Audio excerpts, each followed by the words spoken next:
जीवन में कोई भी आदमी कुछ भी अगर सीखना चाहे तो टूटे हुए गिरे हुए पत्ते से भी कुछ न कुछ सीख सकता है।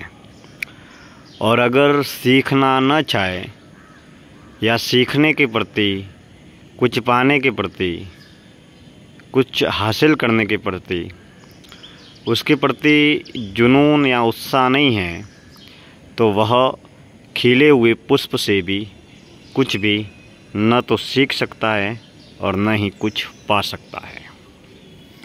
दोस्तों, आज की इस जीवन दर्शन यात्रा में हम जिस विषय पर गहन चिंतन या बातचीत करने जा रहे हैं वह विषय है मौत क्या है, ध्यान क्या है और नींद क्या है।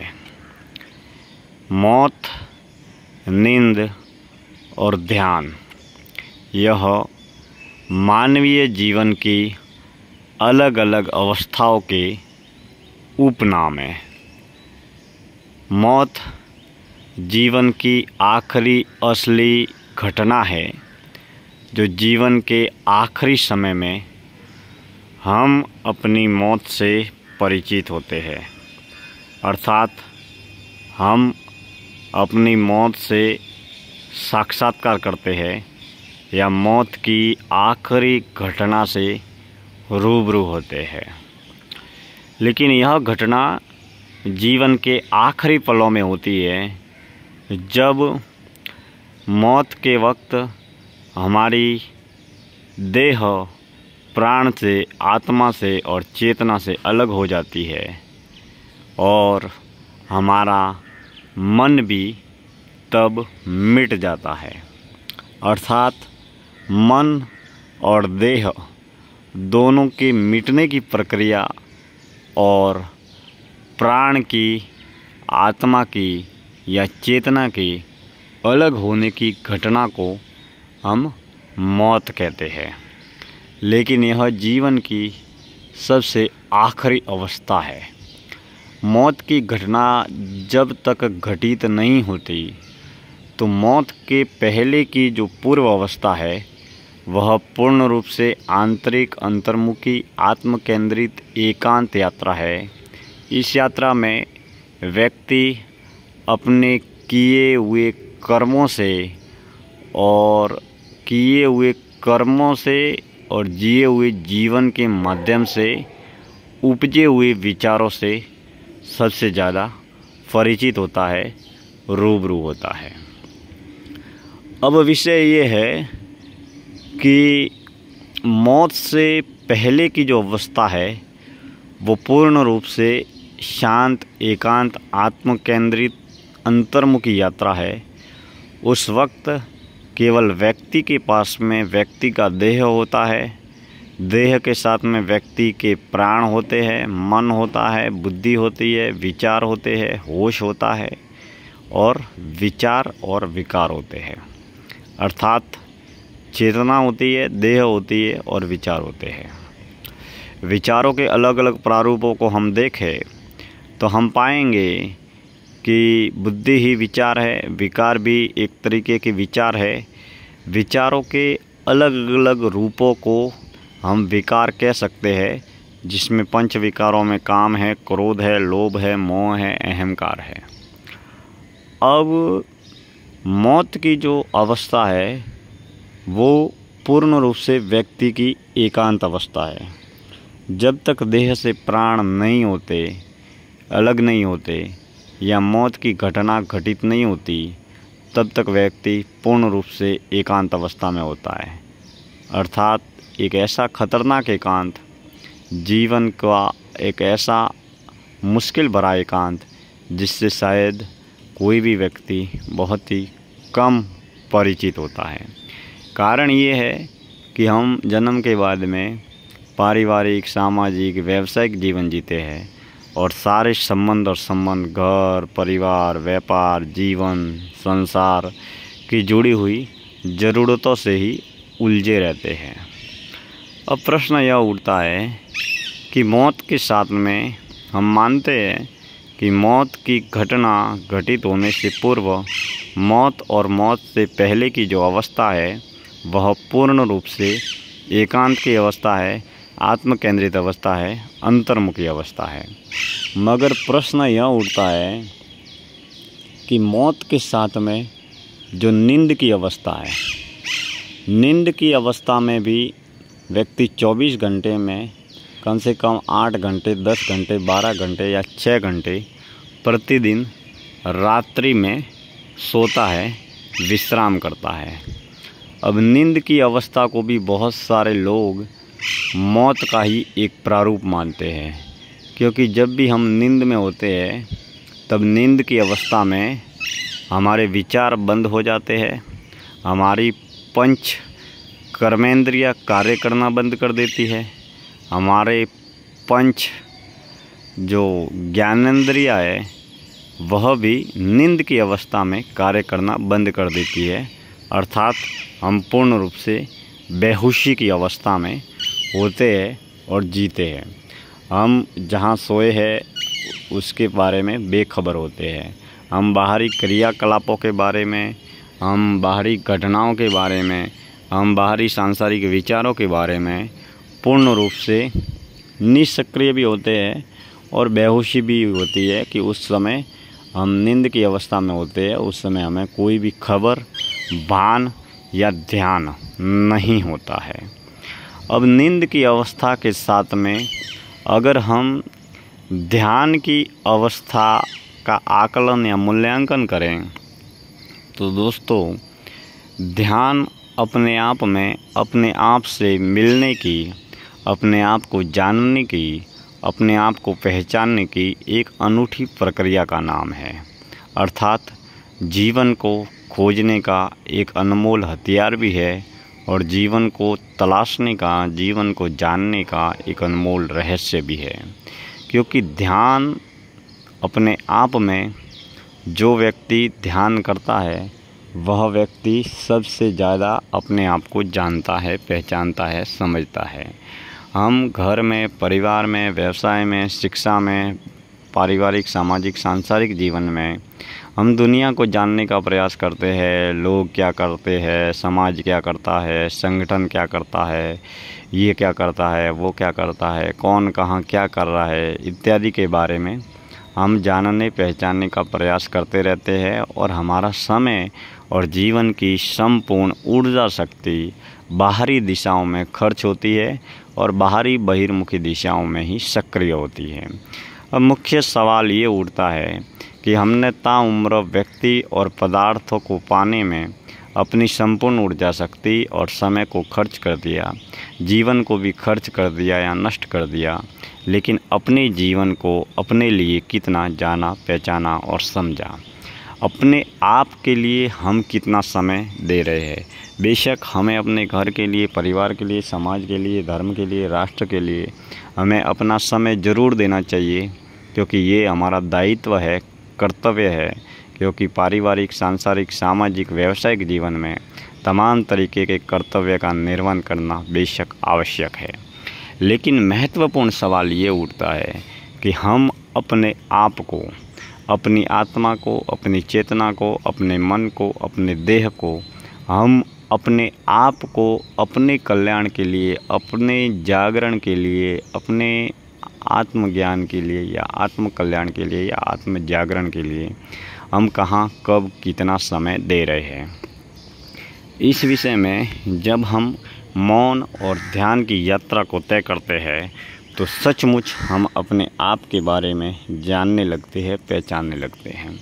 तो दोस्तों, इस दुनिया में हर व्यक्ति मौत से डरता है, ताउम्र डरता है। जब से उसे मौत का बोध होता है, जन्म के बाद में जैसे भी वह मौत के बारे में जानने लगता है, पहचानने लगता है, तब से हर व्यक्ति मौत से डरता है, घबराता है।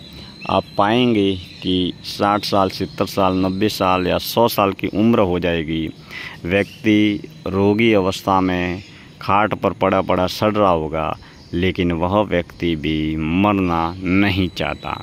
लेकिन कोई भी व्यक्ति कितना ही धनवान हो, बलवान हो, विद्वान हो, कितना ही शक्तिशाली क्यों न हो, पैसे से, धन से, बल से, ज्ञान से, लेकिन हर व्यक्ति एक न एक दिन मौत की अवस्था को ज़रूर प्राप्त करता है।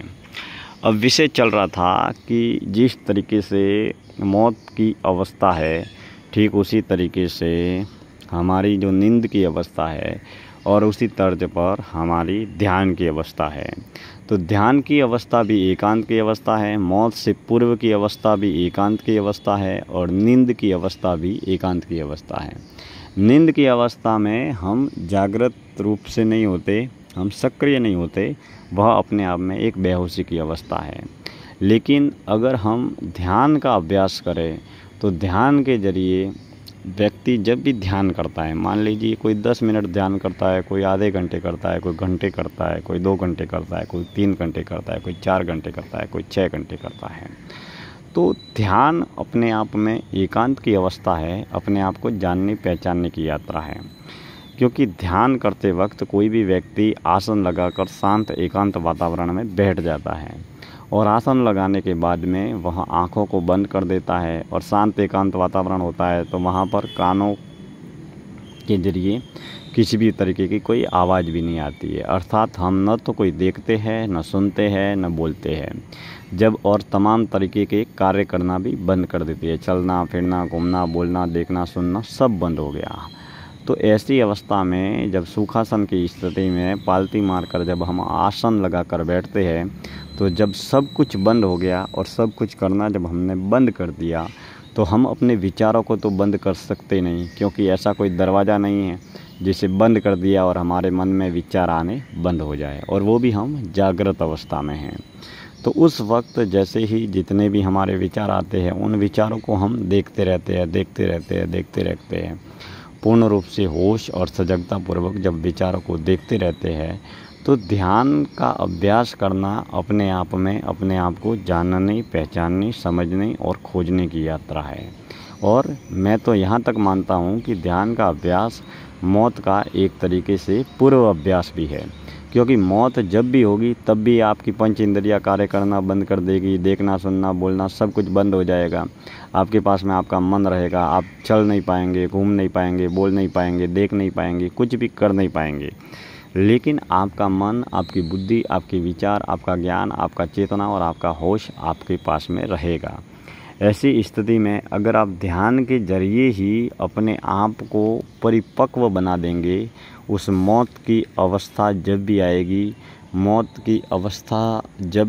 और मौत की घटना जब भी घटित होगी, उससे पहले जो 2 महीने, 3 महीने, 4 महीने, 6 महीने, साल, 2 साल, 3 साल तक आदमी बीमारियों से लड़ता है, शरीर रोगी और जर्जर बन जाता है। अर्थात आदमी न तो मरता है और बीमारी की अवस्था में रहता है और जीता है। उस समय वह चाह कर भी कुछ कर नहीं पाता है।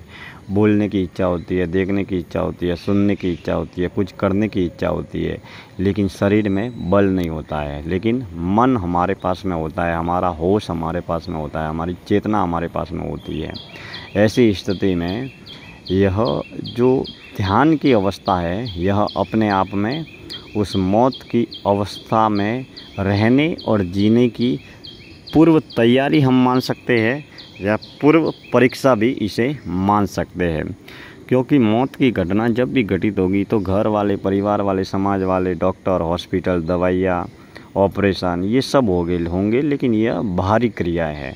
उस समय न तो दवाइयाँ हमें बचा सकती है, न डॉक्टर हमें बचा सकते हैं, न घर, परिवार, बच्चे, बेटे, बहू, रिश्तेदार, पड़ोसी, मित्र, कोई भी किसी भी रूप में हमारी मदद नहीं कर सकता है।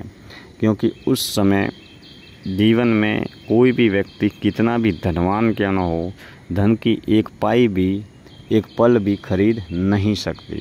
कहने का तात्पर्य यह है कि हमारे जीवन में हम ताउम्र धन, दौलत, गाड़ी, पैसा, प्रॉपर्टी, बंगला, यह जीवन को जीने के लिए मात्र एक ज़रूरत है। क्योंकि मौत जब भी हमारे सामने खड़ी होती है, तब हमारी असली आँखें खुलती है, और उस समय जो आँखें खुलती है या कुछ हमें बोध होता है, लेकिन उस समय कुछ करने की उम्र या अवस्था जो होती है वो गुजर जाती है। हम चाह कर भी कुछ कर नहीं पाते, हम चाह कर भी कुछ बन नहीं पाते, क्योंकि उस समय केवल और केवल हमारे सामने हमारी मौत होती है। क्योंकि मरने के सिवाय हमारे सामने कोई विकल्प नहीं होता, कोई संकल्प नहीं होता। ईश्वर ने इतनी लंबी चौड़ी ज़िंदगी दी है, बचपन से लेकर जवानी और मौत की अवस्था तक हमने ताउम्र अपने जीवन को बाजारू सांसारिक जगत में सक्रिय रहकर अपना अनमोल जन्म और जीवन खो दिया। अर्थात इसका मतलब ये नहीं कि हम अपने दायित्व से मुकर जाए। हम अपने दायित्व, हम अपने कर्तव्य, हम अपने कर्म को करते हुए सदैव अपने आप को जानने, पहचानने और समझने की यात्रा जारी रखें और मौन और ध्यान के जरिए, मौन, ज्ञान और ध्यान के जरिए अपने जीवन को जानने की प्रक्रिया जारी रखें। क्योंकि जब हम मौत की आखिरी अवस्था में होंगे तब कोई भी किसी भी रूप में हमारी मदद नहीं कर पाएगा। मौत की घटना घटित होने पर हमारा मन मिट जाएगा, हमारा देह मिट जाएगा और प्राण अगली गति तय करेगा। लेकिन उस समय अगर हमने पहले से हमारे मन के साथ में, हमारी बुद्धि के साथ में, हमारे विचार के साथ में, हमारे विकार के साथ में, हमारी देह के साथ में और हमारे ज्ञान के साथ में और हमारे होश के साथ में हमने ध्यान के जरिए, मौन के जरिए अगर अच्छी गहरी मित्रता, दोस्ती, संपर्क और संबंध अगर स्थापित कर लिए हैं, तो हम अपने जीवन में जब भी मौत की घटना घटित होगी या मौत का साक्षात्कार होगा, उस समय हम सहजतापूर्वक हंसते हुए, मुस्कुराते हुए अपनी मौत पर हम विजय प्राप्त करेंगे या मौत की घटना से हम रूबरू होंगे। तो कहने का तात्पर्य यह है कि अपने आप को जानने, पहचानने, समझने की यात्रा में मौन और ध्यान का बहुत बड़ा महत्व है, बहुत बड़ा मूल्य है। क्योंकि ध्यान की अवस्था में भी हम कोई कुछ भी नहीं करते, केवल पालती मार कर बैठ जाते हैं और अपने मन को, अपनी बुद्धि को, अपने विचारों को, अपने ज्ञान को, अपने विकारों को केवल देखते रहते हैं। और इसी तरीके से जैसे जितने जो भी जिस तरीके के विचार आते रहते हैं, जाते रहते हैं, आते रहते हैं, जाते रहते हैं, क्योंकि तमाम तरीके की बाहरी क्रियाएँ करना हम बंद कर देते हैं, पारिवारिक, सामाजिक, सांसारिक क्रियाएँ करना बंद कर देते हैं, लेकिन हमारे विचारों का प्रवाह सतत जारी रहता है। और नियमित निरंतर ध्यान के अभ्यास से हम धीरे धीरे करते हम विचार शून्य की अवस्था में कुछ क्षण या कुछ पल उपस्थित होते हैं। यही ध्यान की प्रक्रिया हमें जीवन में और भी नई दिशाओं की ओर लेकर जाती है और एक नए अनुभव और अनुभूति से जुड़े हुए ज्ञान का जन्म होता है। जिस तरीके से हम कृत्रिम, कागजी, काल्पनिक, किताबी ज्ञान से रूबरू होते हैं, ठीक उसी तरीके से हम जब तक अपने ज्ञान के जरिए उस ज्ञान की दिशा में चलकर, उस ज्ञान की राह में चलकर प्रयोग के जरिए हम अनुभव या अनुभूति के तल पर नहीं उतरते, तब तक वह ज्ञान मात्र पंच इंद्रियों से जनित ज्ञान, सूचना, शिक्षा या जानकारी मात्र तक सीमित हो जाता है। तो हमें जीवन में जानना चाहिए कि जीवन क्या है, जीवन क्यों है। और आज का ये सार्थक चिंतन था, मौत क्या है, ध्यान क्या है और नींद क्या है। यह जीवन की तीनों अवस्थाएं हैं और इन तीनों अवस्थाओं को जब हम समग्रतापूर्वक जीते हैं और जीवन के हर पल, हर क्षण सजगतापूर्वक जीते हैं, सजगतापूर्वक रहते हैं और जीवन की हर गतिविधि के प्रति सजग रहते हैं, सतर्क रहते हैं और दैनिक जीवन में भी, पारिवारिक या सामाजिक जीवन में भी हम जब होशपूर्ण जीवन जीते हैं, हर क्षण, हर कर्म के प्रति हम जागरूक रहते हैं, तो जीवन में कई पहलुओं से रूबरू होते हैं और हम तत्वज्ञान, मनोविज्ञान और दर्शन शास्त्र, इन तीनों विषयों के बारे में विस्तार से जानने लगते हैं और हम अनुभव के तल पर भी बहुत कुछ समझने लगते हैं। क्योंकि जीवन अपने आप में अनंत यात्रा है।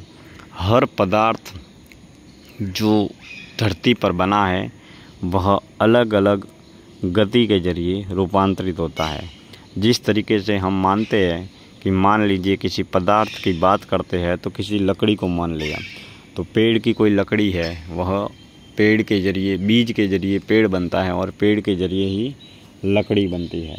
और वही लकड़ी सूख कर एक लकड़ा बनती है और लकड़ा बनने के बाद में उसी को जलाया जाए तो वह अंगारे में बदल जाती है और अंगारे से फिर कोयले में बदल जाती है, कोयले से फिर राख में बदल जाती है और राख से फिर अन्य पदार्थों में रूपांतरित होती है। अर्थात जीवन में इस धरती पर जितने भी पदार्थ हैं वह किसी न किसी गति में रूपांतरित होते हैं या किसी न किसी रूप में परिवर्तित होते हैं। धरती पर जो भी जितने भी पदार्थ हैं वह न तो कभी नष्ट होते हैं न कभी बनते हैं। फ़र्क बस केवल इतना होता है कि वह अलग अलग अवस्थाओं में गति करते हैं।